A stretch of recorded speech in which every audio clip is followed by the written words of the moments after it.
Bonjour à toutes et à tous et bienvenue dans cette dernière édition de l'année 2012 de Passe l'Info. Et comme vous pouvez le constater, nous avons survécu à la fin du monde chaotique, je dirais même apocalyptique, du 21 décembre. Bonjour à tous, dans l'actualité nationale cette semaine, nous parlerons pour commencer d'une étude quelque peu déconcertante sur l'énergie en France. Ensuite, notre seconde actualité portera sur les pesticides. Et pour finir, la France donne des titres honorifiques à des hommes qu'on vous présentera dans notre dernier sujet national. Dans l'actualité internationale, nous développerons un sujet sur la Syrie, suivi de l'accueil londonien d'un criminel israélien. Et en conclusion, des prières sont faites pour le président vénézuélien Hugo Chavez. Et après quelques brèves, Le saviez-vous consacré cette semaine à la tuerie des Alpes.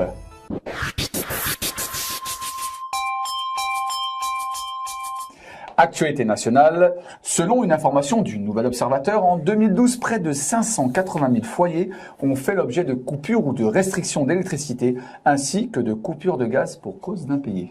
En effet, et c'est face à ce constat que le médiateur national de l'énergie réclame l'instauration d'une trêve hivernale générale. Selon l'autorité administrative indépendante, c'est environ 400 000 foyers qui ont subi soit des coupures d'électricité, des résiliations de contrats par leurs fournisseurs ou de réduction de puissance à seulement 1000 watts. Le délégué général du médiateur souligne qu'avec seulement 1000 watts, on peut juste s'éclairer et posséder un frigidaire. Ça m'est déjà arrivé de tomber sur des cas socialement très difficiles. Des gens qui mettent de côté leur dignité en me suppliant. Ah oui, j'ai déjà été supplié à genoux de ne pas couper l'électricité ou le gaz. Par exemple, les tournées de coupure le mercredi, c'est l'horreur. Parce que le mercredi, il n'y a que les enfants à la maison. Donc quand on sonne, l'enfant il a ouvert, qu'est-ce qu'on fait? Ils ne sont pas là, les parents. Il y a des situations qui sont insupportables. Humainement, elles sont insupportables. Autre chiffre aussi, on estime à 180 000 le nombre de coupures de gaz pour cette année. L'an passé, le médiateur avait estimé le nombre total des coupures et restrictions d'électricité ainsi que de gaz à environ 500 000. Et les pesticides dans nos assiettes. Des fruits et légumes voient leur concentration autorisée en pesticides multipliée par 2. Et ceci en toute discrétion. Déjà en 2011, la multiplication par 5 des taux de pesticides avait été admise dans l'eau potable. L'origine de ces dispositions applicables vient de la Direction générale santé-consommation de la Commission européenne.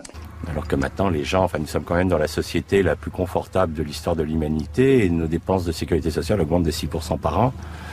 Il y a quand même des questions à se poser, quoi. Est-ce que les gens sont si bien nourris que ça pour être aussi malades?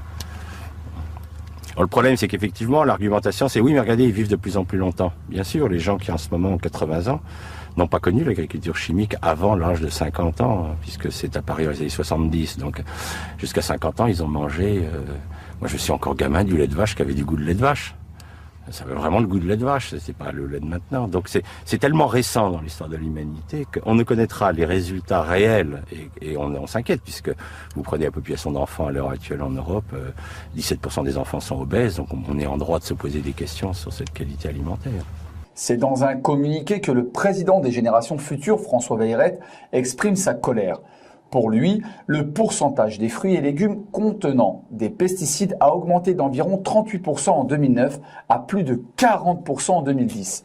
Toujours selon François Bayrette, c'est un véritable tour de passe-passe que la DG Sanco a réussi à faire.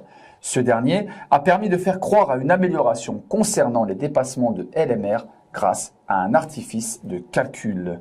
Et maintenant, des chevaliers venant des ténèbres.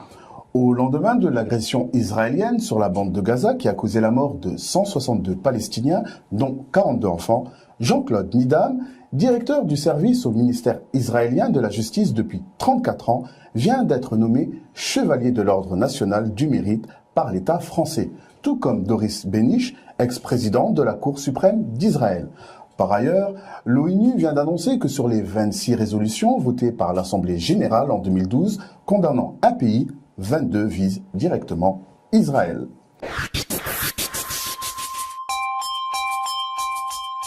Et maintenant, place à l'actualité internationale et dirigeons-nous en Syrie. Dans son édition du 25 novembre 2012, le quotidien turc Yeni Shag reprend certains passages d'un article de Madame Condoleezza Rice, ancienne secrétaire d'État des États-Unis de 2005 à 2009, qui a été publié la veille par le Washington Post et tournant autour du projet du Grand Moyen-Orient et de la question kurde. Le quotidien turc souligne les points suivants. Madame Rice, instigatrice des plus acharnés de l'invasion de l'Irak sous l'administration de George Bush, parle des étapes passées, actuelles et futures du projet du Grand Moyen-Orient. Selon Madame Rice, la partition du Moyen-Orient, programmée étape par étape, est sur le point d'être achevée, sauf pour la Turquie en raison du problème kurde.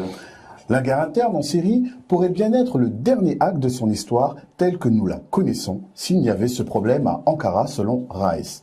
Et les analystes turcs de conclure que ce projet états-unien se fonde sur plusieurs scénarios dont la mise sous contrôle américaine de 73% du pétrole mondial.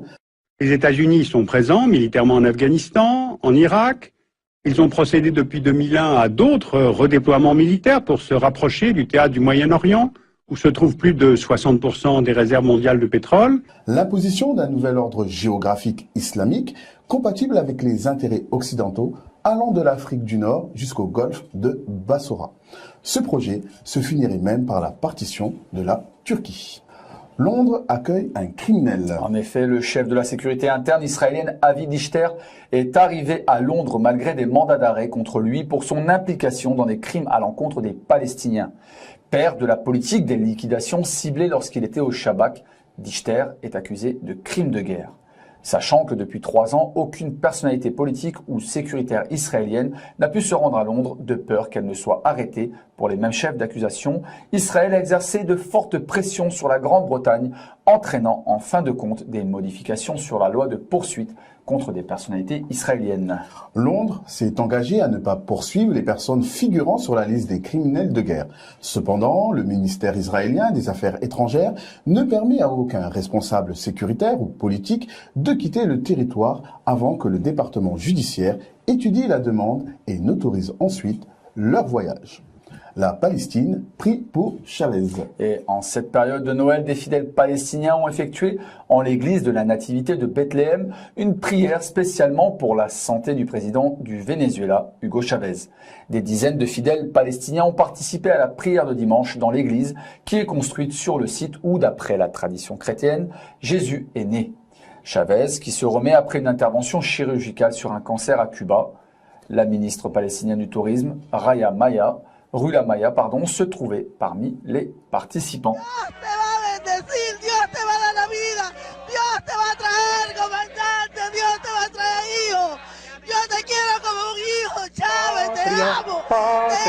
Patria querida, tuyo es mi cielo, tuyo es mi sol. Patria, tuya es mi vida, tuya es mi alma, tuyo es mi amor.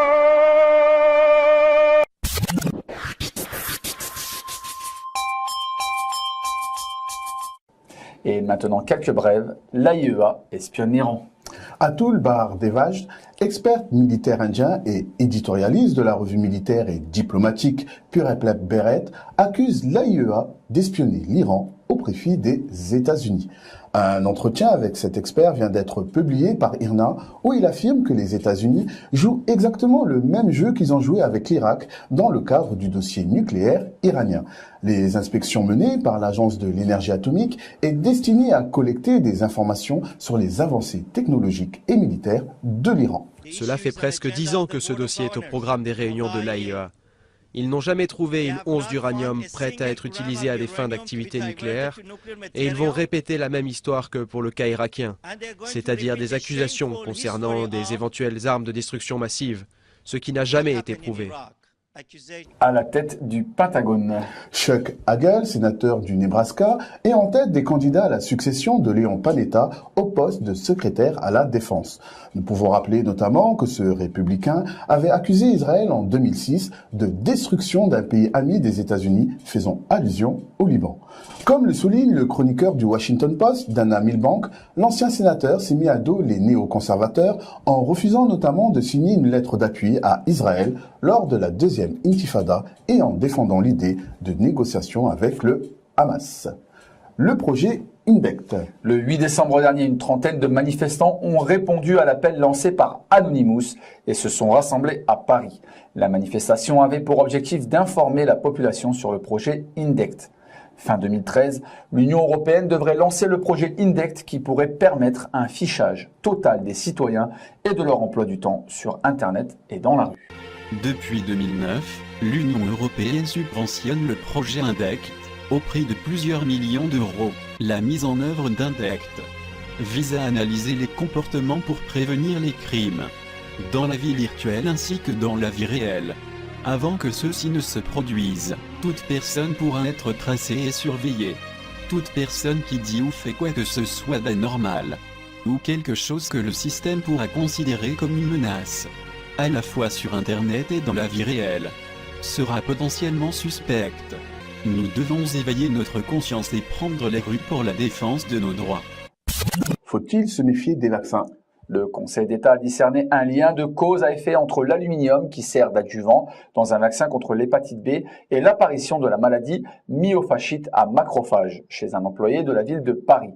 Il n'y a sur le marché aucun vaccin sans aluminium.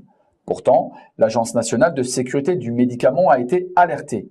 Des membres d'une association d'entraide aux malades de myofasciite à macrophages ont de ce fait entamé une grève de la faim depuis le 26 novembre. Dire que l'aluminium est dangereux et ne plus l'utiliser dans les vaccins fait que ça supprime pratiquement tous les programmes de vaccination. Des vaccins aussi simples que le vaccin contre la diphtérie, le tétanos, la polio, la coqueluche et les méningites. Les hépatites, d'accord, contiennent tous de l'aluminium et dire que c'est dangereux fait que on ne peut plus vacciner contre quoi que ce soit. Et maintenant, passons à une fête scabreuse. Nos rédacteurs ont trouvé une très surprenante vidéo sur le site de Dailymotion. Est-ce un canular de très mauvais goût? À vous, chers auditeurs, d'en juger. Un député belge, Laurent Louis, dénonce dans sa vidéo une fête de la pédophilie, Love Boy Day, se déroulant le 22 décembre 2012. Voici en image une séquence de la vidéo de monsieur Laurent Louis. Mesdames, Messieurs, d'ici quelques jours, nous allons fêter Noël et les fêtes de fin d'année. Mais le 22 décembre, d'autres personnes vont se réunir pour fêter un tout autre événement. Ce ne sera pas la Noël, ce ne sera pas le Nouvel An.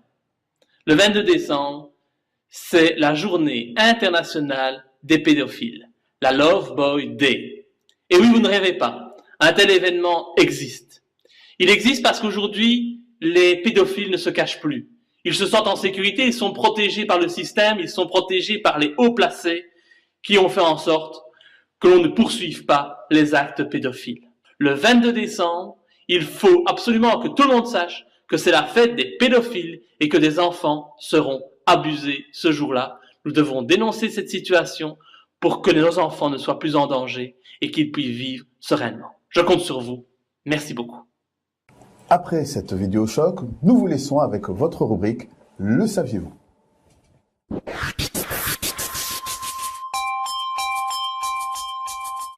Bonjour et bienvenue dans votre rubrique. Après la dernière tuerie aux États-Unis et tous l'émoi qu'elle a suscité, les équipes de Passe l'Info ont voulu s'intéresser à un autre ensemble de meurtres qui avait été à la une des journaux et dont nous n'entendons plus parler. Celui de l'assassinat de toute une famille au cœur même des Alpes françaises. Le saviez-vous de cette semaine vous présente les nouvelles avancées de cette enquête très peu médiatisée. Revenons aux faits. En septembre dernier, 4 personnes ont été abattues sur une route forestière de Chevaline en Haute-Savoie. 2 fillettes du couple assassiné, les Al-Hili, âgées de 4 et 7 ans, ont survécu à la fusillade. Près de 25 douilles avaient été retrouvées sur la scène du massacre d'une sauvagerie inouïe, selon le procureur d'Annecy. Ce qui est certain, et c'est ça qui est particulièrement marquant dans cette scène de crime, c'est la volonté absolue de tuer tout le monde. L'enquête franco-britannique sur le quadruple meurtre des Alpes a repris avec une avancée en France où il est apparu qu'une seule arme avait été utilisée tandis que les gendarmes effectuaient de nouvelles vérifications sur les lieux de la tuerie. Selon les premiers examens balistiques, l'arme qui a coûté la vie le 5 septembre au couple britannique ainsi qu'à la mère de l'épouse et à un cycliste français est un pistolet automatique de calibre 7,65, un calibre moyen considéré comme ancien par des experts. En général, les chargeurs de ces armes-là ont à peu près 7 coups. Or à Chevaline, les enquêteurs ont retrouvé 25 douilles provenant toutes de la même arme. Utiliser un 7,65 aurait donc dû obliger le ou les tueurs à changer 3 fois de chargeur. À moins qu'ils n'aient opté pour ce genre de pistolet mitrailleur qui permet de tirer jusqu'à 20 coups. Mais là aussi, le ou les tueurs auraient dû changer de chargeur. Côté britannique, les environs de la maison des Al-Hili, située à une quarantaine de kilomètres au sud de Londres, ont dû être évacués pendant plusieurs heures en raison de la présence de substances potentiellement explosives, avant que la police n'annonce que ces produits n'étaient pas dangereux. Encore de la poudre aux yeux journalistiques. La police nous a demandé de quitter la maison vers 9h ce matin et de rester derrière ce cordon de sécurité.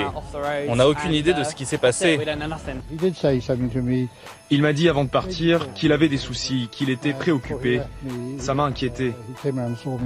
Il m'a demandé notamment de surveiller sa maison pendant son absence. Cela peut paraître un détail sans importance, mais je vais raconter à la police tout ce qu'il m'a dit précisément.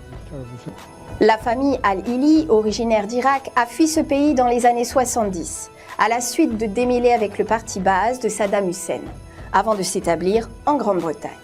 Le père assassiné a travaillé il y a quelques années sur la recherche nucléaire. Il était aussi informaticien ainsi que consultant dans une industrie aéronautique et spatiale. Surrey Satellite Technologies est une société dérivée de l'Université du Surrey spécialisée dans la réalisation de microsatellites. Créée en 1985, elle est devenue en 2008 une filiale de l'entreprise EADS Astrium, un des 2 principaux constructeurs européens de satellites. Elle construit et opère des petits satellites. Cette société travaille en lien étroit avec la Russie et la Chine, ainsi qu'avec l'Afghanistan et l'Iran. Saad travaillait en fait sous forme de contrat. Il collaborait avec plusieurs entreprises.